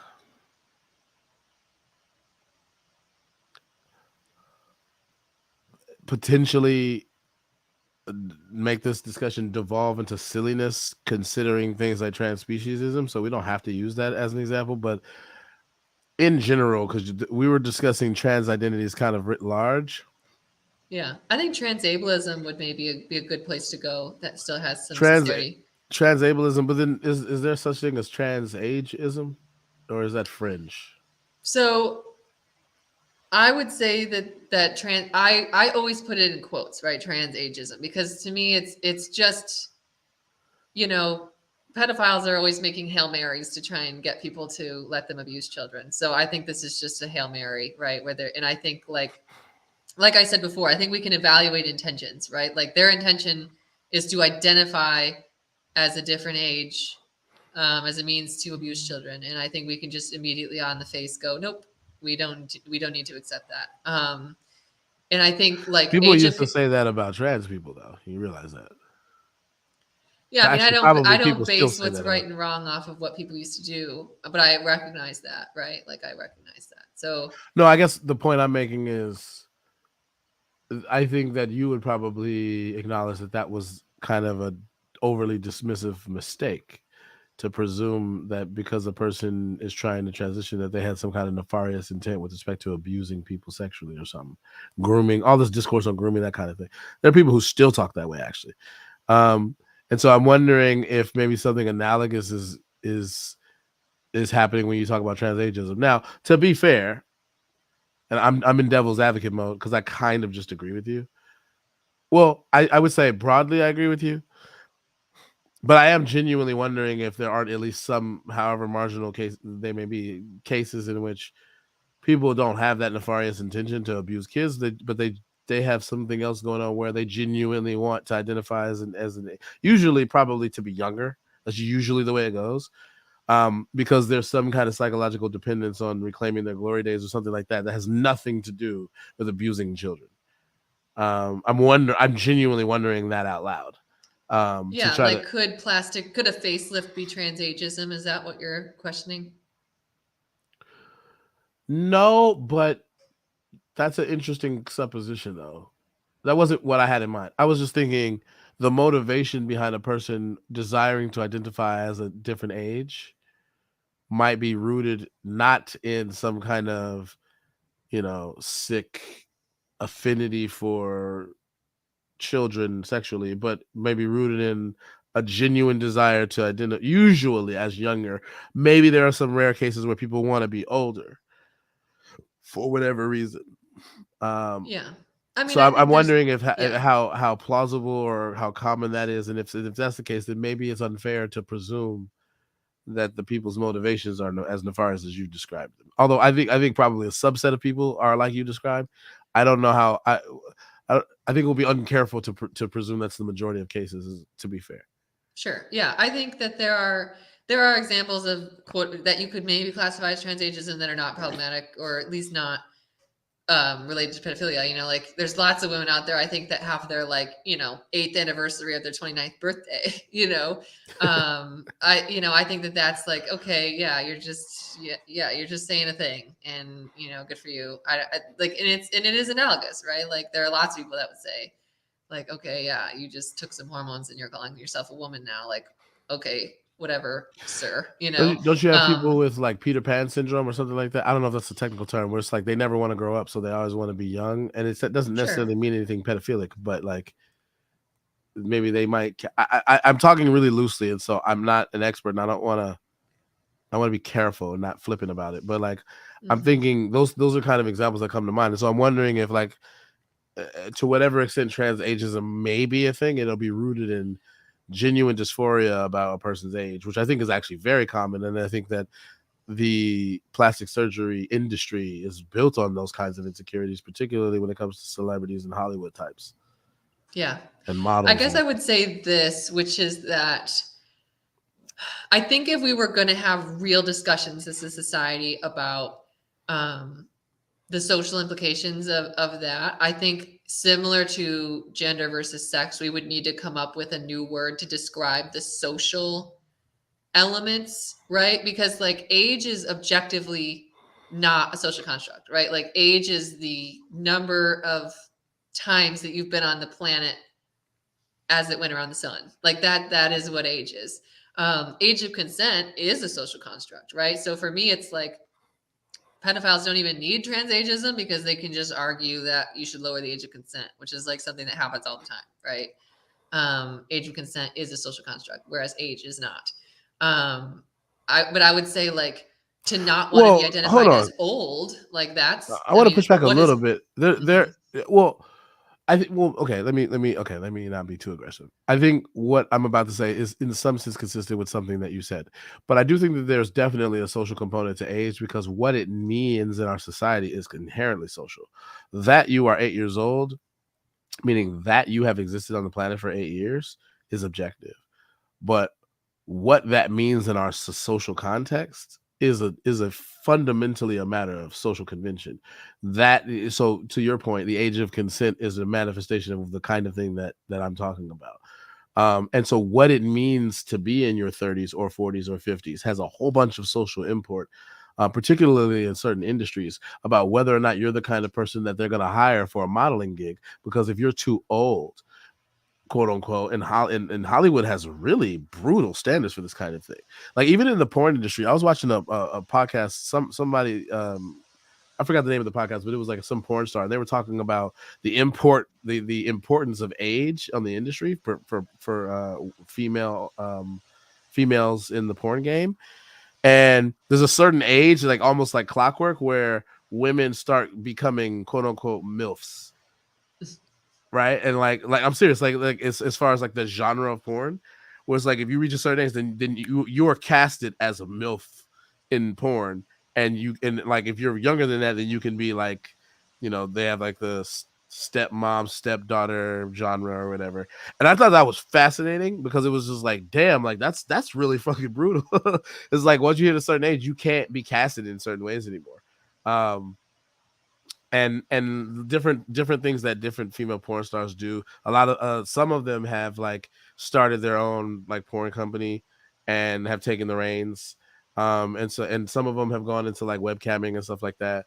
This is a very interesting detour. I don't know why my brain went to porn, but like I just think that that's a pretty interesting example of where age has a very particular kind of import. And I think generally, particularly when it comes to women and like in Hollywood and actors and models, that's a big deal. Like what your age. This is one of the reasons why Hollywood actresses lie so much about their age, because it has all kinds of implications for how they can get hired and what they're going to be casted as, typecasted as, um, and also their looks. Like if they can pass as younger, they can probably get away in with being casted as in a younger role or whatever.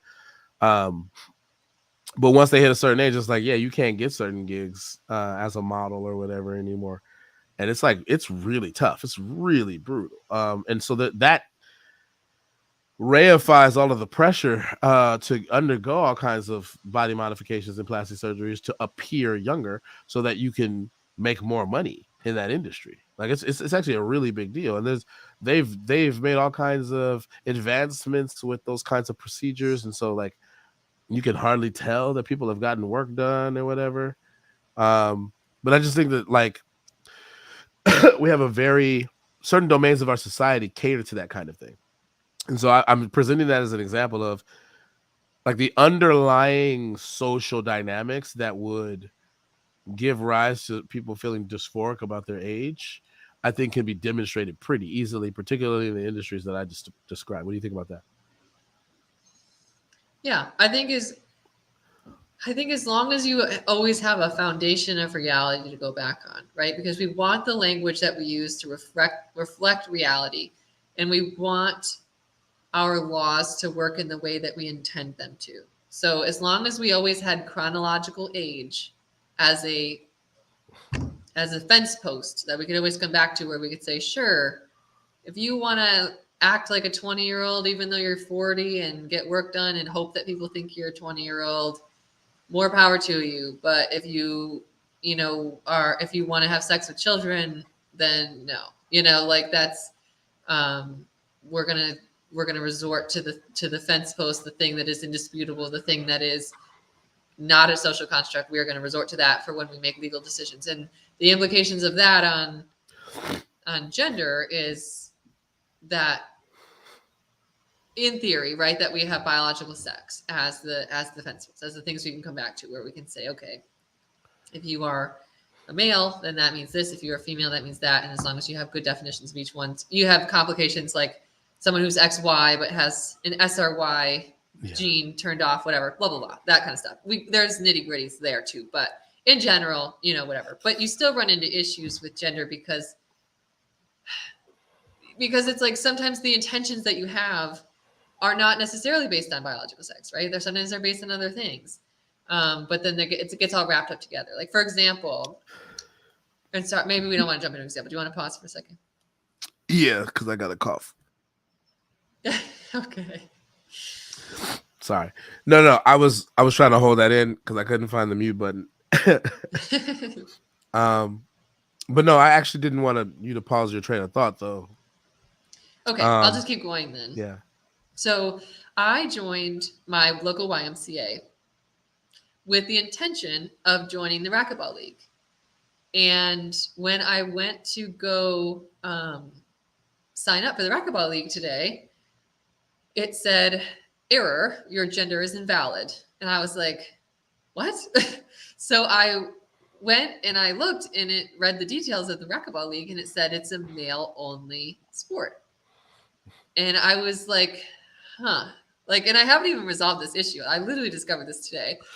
But right, so this is a problem where they have this male only team or league, and I'm trying to figure out why they don't want to compete with females and whether or not I apply to that, right? Like, is this a male only league because it's like more conservative and they just only want boys playing with boys? Like, is it or is it a matter of, like, are they worried they're gonna like break a female, right? Like that they're just gonna be too scared to play with a female, that it's gonna, that they might hurt them, and that's like a liability or something. Like, I'm going through this trying to figure out, like, okay, well, I am a male, right? Like, I'm biologically male, and people say they don't want trans women in women's sports. So it's like, okay, I should play with the boys, right? But then now they're saying this is male only. So I'm like, is that me, or is that not me? Like, what is the reason behind this male only? Because does that apply to me or does it not? Like, those are the kind of things that happen because I think because not everyone like does a good job of distinguishing between when they mean gender and when they mean sex. So it's important that the fence post that's based in objective reality is well understood. And I think with gender and sex, it's not often well understood. People use language that I think is not clear. Do you think that the discourse on gender, such as it has manifested itself,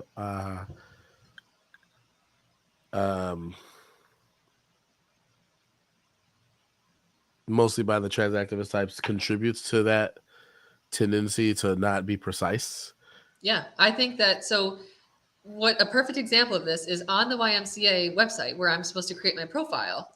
It says, select your gender identity. And then the options are male, female, or other. And I'm like, okay, well, that's not gender identity. But when you like click on the little question mark in the circle, it says the YMCA, in an effort to be inclusive of all types of people, allows you to blah, blah, blah, blah, blah, blah. And I'm just like, okay, this is not my gender. Like, this is my sex. So which one do you want? Yeah. So that's where it's like, I would say that my biological sex is male, or maybe transgender female, if you were like counting that as a male person who is on hormones to have female levels of hormones, depending on how you want to define it. But generally speaking, I would say I'm biologically male. But my gender identity, I would either say trans feminine or trans woman, so they weren't asking me. I didn't have those options. I have those options on Facebook because they have like 65 gender options. but I don't have that option on the YMCA website. So now I had to call and I had to say, hi, can trans women play in your racquetball league? You know, like I don't, it says it's male only, but I don't know what you mean by that. So like that's where it starts to get confusing. That's a fascinating case, actually. Yeah. Uh, is it? Can I ask you a personal question? Always. Is it in any way, um, I guess, triggering or offensive to you? The situation, like you have to, like you're technically a male and technically you do qualify biologically to be in it, but like you're being rejected for reasons that aren't clear. Yeah. Yeah. I think it's hard because I'm just I'm not trying to rock the boat. Okay. I am not, I am just trying to go through my day, get through the day, have as few problems as I can. So when I run into situations where I feel like I'm forced to like cause a ruckus because I'm like I just want to understand what's expected of me, it is frustrating. I think it's like I just want to do the right thing. If you want this to be boys club racquetball, have it be boys club racquetball. But like if you just think that, you know, female people would be too brittle to play racquetball with, then I still don't even know if I count because I'm 114 pounds. I'm not like, you know, and so I'm like, what happens too when I show up, right? Like maybe I even call and they're like, oh, well, I doubt the conversation will even go this well, but it's like, oh, it's biological males. That's what we mean. So trans women are accepted. I'm sure it's going to be much more like the person's going to be really confused and they're not going to know how to address the situation. But then what happens when I show up and I'm in my sports bra in my like workout leggings and you know my hair is whatever and you know like are people going to be like looking at my junk to figure out what I have going on, or are they going to be like this is supposed to be men only, and then I'm going to have to be like, okay, I have a penis, you know, like I don't want to have to be put in situations like that. So that's where in the whole problem, some diversity, equity, and inclusion person, probably an intern, decided that this was the right choice, right? To say, no, you should say gender identity. You shouldn't say sex. You should say gender identity because that's more inclusive. But then they don't actually understand, right? So this is what happens kind of to the very beginning of our conversation. This is what happens when people who aren't actually in it, who this doesn't actually affect, aren't good at making actual policy choices based on behalf of those people. I'm sure a trans person did not make that decision. That makes sense. I it's a it's such a fascinating case though for a lot of reasons. Um so okay. So transableism, as we Mm-hmm. near the end of our 2 hours, we got like 12 more minutes. What is your take on that?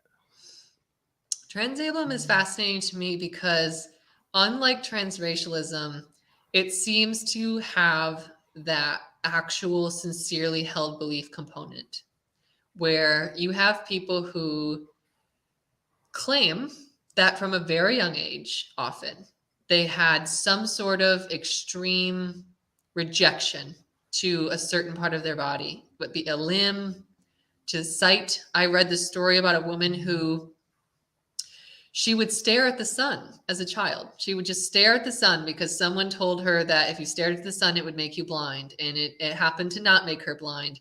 And she later grew up and, as an adult woman, poured bleach in her eyes to blind herself. And now claims to be extremely happy as a blind person.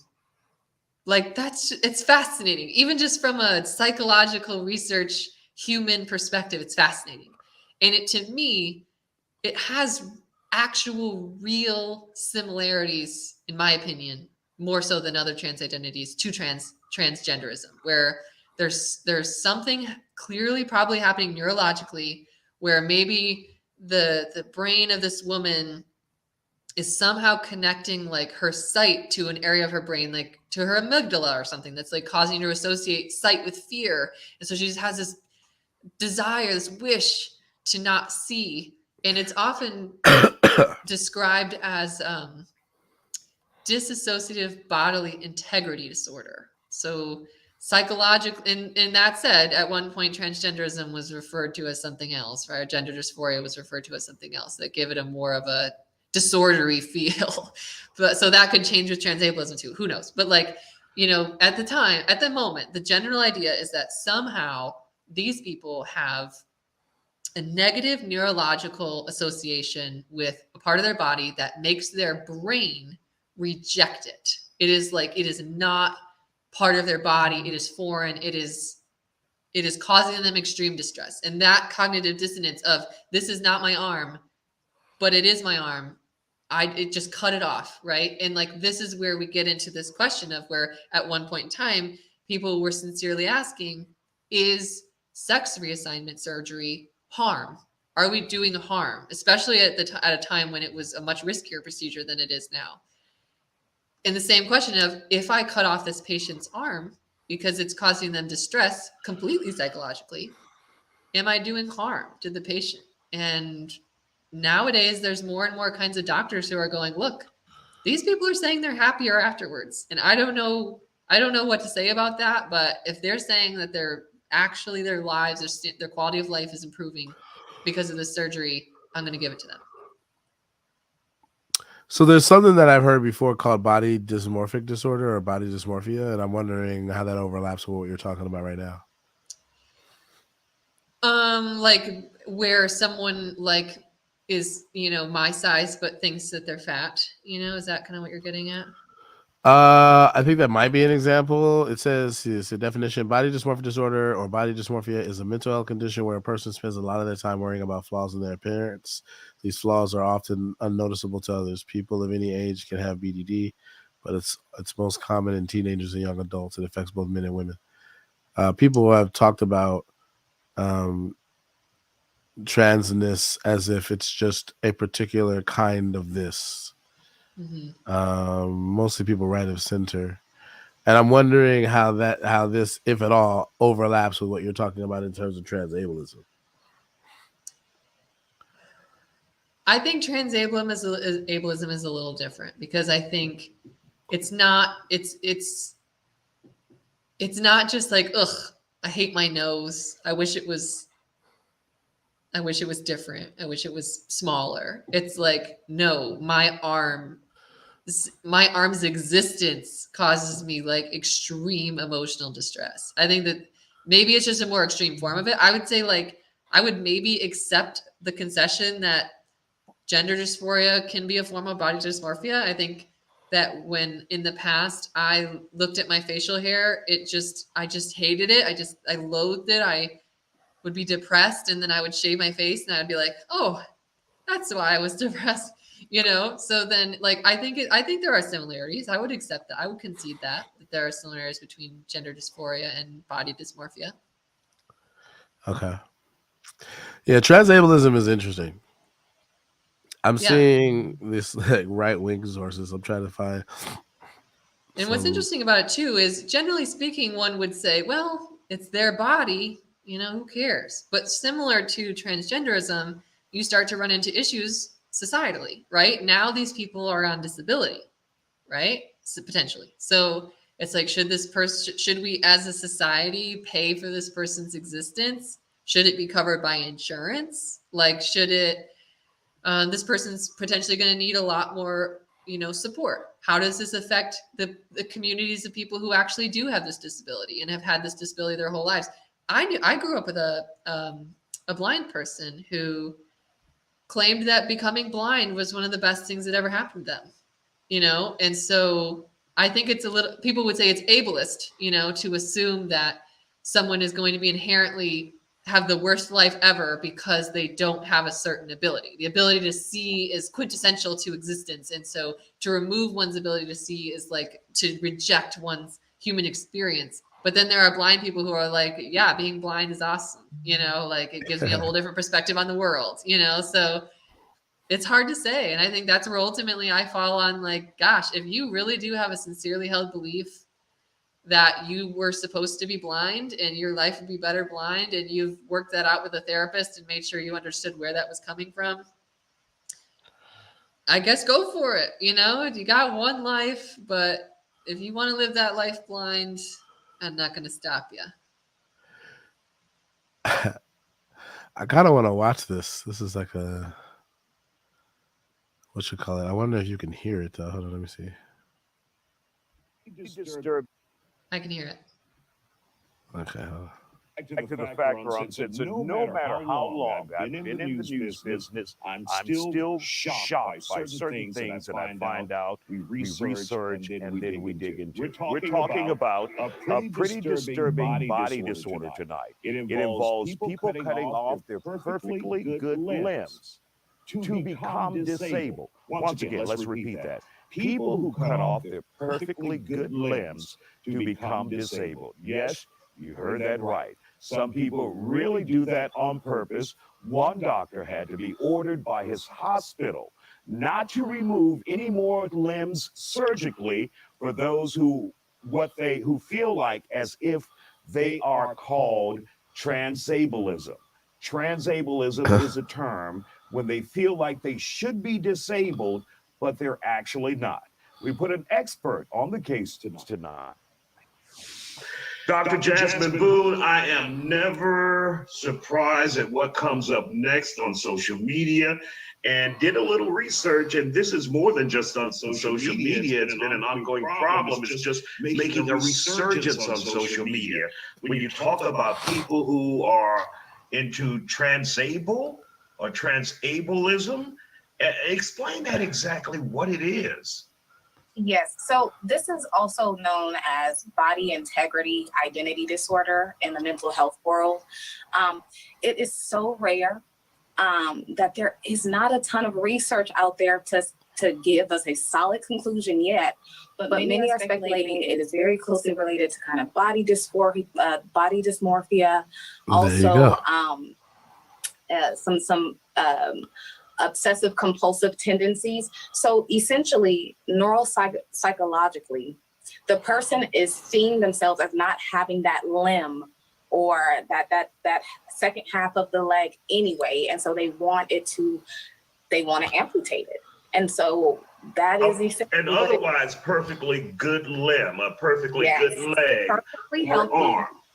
That is the thing that makes it distinct. Perfectly healthy limbs, arms, legs, but neuropsychologically, it is possible that when they see themselves, that arm isn't there. And so they want what they're seeing here to be what everybody else sees and what they see in the mirror. And what extent will people go to, I guess, address, or I can't even think of the terminology, but in order to get to be someone he seems to be struggling talking about this. How far will they go to get there? Oh, there's records of body mutilation in an extreme way. There's amputation. Some people have gone as far as to have that leg amputated, or to move towards paralysis. That's another piece. Taking the steps that they can take within their power to actually paralyze their body. And we've seen also some reports indicating that there are individuals who, as a result of this, they want to be blind. They don't want to hear, so they will put in certain types of contact lenses so they can't see, or it's cloudy. They would put in special earplugs so they can't hear. It's just mind blowing. Yeah, from the research that has been gained, there can be some childhood trauma here.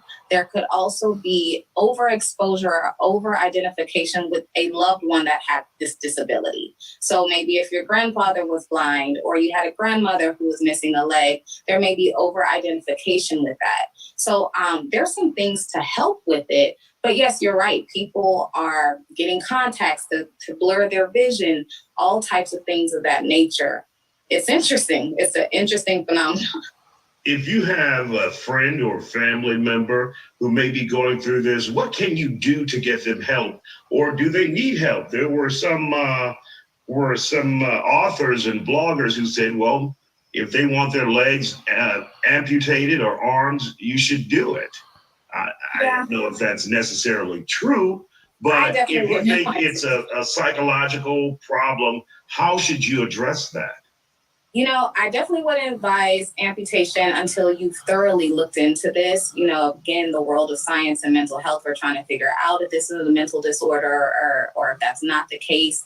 But I think the first step is if your body is seeing yourself as blind or seeing yourself as an amputee, are you also going as far as to say, what would my life look like if I become an amputee? It's one thing if you envision yourself of not having part of your leg or part of your foot, but have you gone as far as to gain insight into what life would be like thereafter? I think that's the first step. And then speaking to a professional that knows a little bit more about this to make sure the root of your why, the root of this issue isn't something that can be resolved before we move forward with an amputation or a more extreme measure. Because once you go there, there is absolutely no going back. No You can't going get back. that arm or that leg reattached. You can get prosthetics, but that's it. Dr. Jasmine Boone, always good to talk to you. This is a strange one, mind-blowing, but it's the world we live in. Thank you for joining us here on The Factor Uncensored tonight, and we'll see you here next time. That was that was fascinating. I didn't plan to play that, but it was just I couldn't stop it because it was just like interesting. He seemed just like visibly uncomfortable talking about it. I think this is a really good example of how. What got me excited about Spot On was when I first met the team, I really of how the term trans thrown onto anything has interesting societal implications. I think as soon as this man said trans ableism, it was just like the people who don't support transness go, oh my God, what's happening to society? Another freaking trans identity. And then the people who do support trans ideology, just in transgender, go, oh my gosh, they're making a fool of transgenderism. Like they're just trying to make transgenderism seem stupid, whatever. So I think it's just inflammatory. I don't know, and it's funny because I came up with the idea for this podcast, but it's just, I do think ultimately calling everything trans is probably a net bad. I think that anytime that you're injecting pre-existing notions of a subject before you even get started is probably not good. Unless you're going to have a robust discussion about it. But yeah, I mean, this feels so similar to transgenderism to me. So I'm very fascinated by it as well. But one of the things that it does is it reifies the association between trans identities broadly and mental health abnormalities, let's say. And so that reifies the idea that trans people are crazy. And I think that people feel threatened by that. No, I'm serious. People feel threatened by that because fundamentally particularly the trans activist types, don't think that trans people are crazy.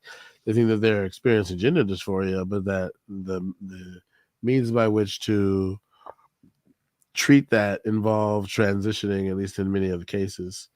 I do think that it goes a bit too far to label trans people as crazy, but I've heard the more conservative types, like the Ben Shapiros and the Candace Owenses, say that.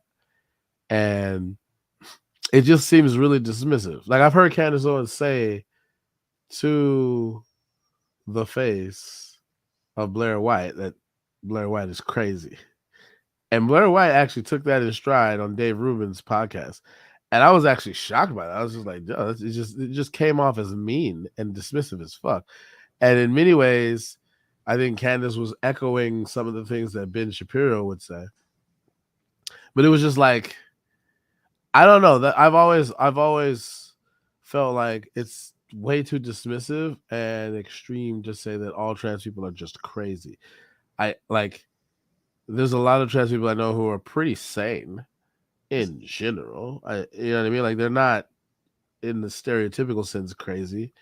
You might, I can understand if you think, well, if they're willing to undergo any number of surgeries and things like that are of great cost to their physical bodies, and they have to endure a lot of pain in the process and things like that. You might, in order to, in some sense, treat their dysphoria. I can understand how you might consider that a mental health issue. It does implicate issues of mental health, but not in the way where I feel like you're justified in dismissing people as insane or something. That's always gone too far for me. And not all trans people have the same experience, actually. There are some trans people who are willing to go further than others in terms of what they're willing to do in terms of altering their bodies. And just the fact that there are differences, there's a diversity in that suggests to me that there's something fundamentally wrong about dismissing trans people as crazy. I've been fascinated about that dynamic of this discourse. Is like the conservative types tend to like want to write people off as crazy, and it's like I think that there's something more nuanced going on in the lives of many people who are being talked about by these types like that. What do you think about that? Yeah, I think there's so much we don't understand about the brain, and I think to be crazy is a social construct, right? What we define as such a deviation from the standard norm of psychological behavior is crazy, whatever. I think, I think it's nuanced. I 100% think it's really nuanced, and I think I'm sane. There's got to be some objectivity to psychological phenomena, right? Like it can't purely. I don't know. That seems controversial. To be crazy. Well, no, I think that what I'm trying to say is that something can be a psychological phenomena, and we don't necessarily have to call it crazy. I think that you're saying that calling a trans person crazy seems dismissive, and I think I would agree. I think there's a little but then we have to decide, okay, well, what's crazy then? I would assume like paranoid schizophrenia is probably crazy, that's where I think we're just moving away from that word in general. But I want to make a distinction. To diagnose someone as so crazy has a use in common parlance that deviates in a fundamental way from to whatever extent it would have been used in psychological literature. So I want to make that distinction. Like the psychological diagnoses have more of an objective criteria broadly than the range of things that we in common parlance would label crazy. And I think a lot of the people who are willing to say that trans people are crazy do not have control of the relevant psychological literature in general to even make that kind of a diagnosis in the first place. Sure. So that nuance matters. But you're not wrong to point out that as far as we use that term in common parlance, there definitely is the social dynamic of like we usually attribute that label to things that deviate from our perceived sense of social norms. Right. So you're not wrong. I don't spend time getting caught up in. Sometimes people will say, well, in the DSM-4 or whatever, being transgender was called a mental disorder or a mental illness, or being in a DSM-2, being homosexual was a mental illness. I don't spend time getting caught up in that. Like, again, for me, it's like, let's just talk about what something is. Like, yeah, being trans, it's a psychological experience to be trans. It's like, it's largely psychological. It's also built in physiology, right? Where, like I said before, there's a lot of evidence of people who identify as trans having different biological makeups than people who don't identify as trans that could have led them to feel that way psychologically. Right. So I don't spend time arguing about whether being trans is a mental illness. I spend time arguing, okay, what does the experience look like? Is it a net harm? Is it like, is transition? I think ultimately one of the biggest questions is transitioning a net good, right? Like, is that actually a good decision, or would it be better to spend your life trying to have more acceptance with what your biological sex was and just like running with it? Well, it's probably not going to be good for everyone equally, right? Like there's going to be some nuance in terms of particular situations. Yeah. I would say I don't know that we can probably label it all the way good or all the way bad. I think we'd have to probably take it case by case to some degree. 1, 2, there is talk in the discourse generally, and this is the last topic I'll bring up, about perverse profit motives by industries implicated in providing gender affirming care, bottom surgeries, top surgeries. And I was actually implicated in that What is a Woman documentary.